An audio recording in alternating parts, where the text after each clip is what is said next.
And guys, welcome back to my channel. Ayan, bibigyan ko kayo ng tips ngayon. Kung ano bang magandang bilhin na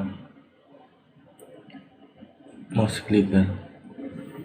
Pero bago yan, kung bago ka lang sa channel ko, mag-subscribe ka na.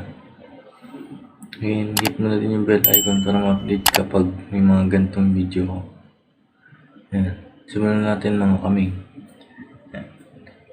Ito meron ako dito pinagpalitan ng mouse clicker. Yan. Itong black.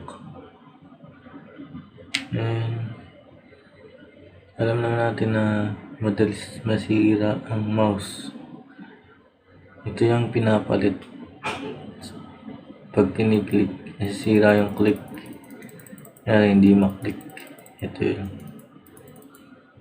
Ito yung pinagpalitan ko. Ano bang magandang klase ng mouse clicker? Ito.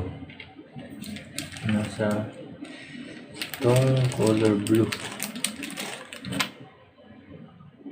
Color blue. Bakit color blue? Pansin nyo magkaibang kulay. Pero parehas siya ng brand. Ito kasing blue, 20 million clicks yung nito, capacity na click. Ito 5 to 10 million clicks lang. Itong blue is 20 million clicks.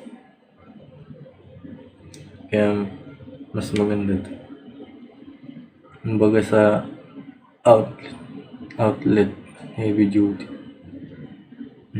Ayan guys, yan lang, maiksing video lang.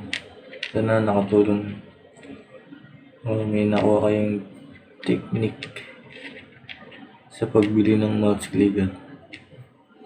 Ito guys, medyo may kamahalan nga lang siya, mga 25 to 30. Yan yung price niya.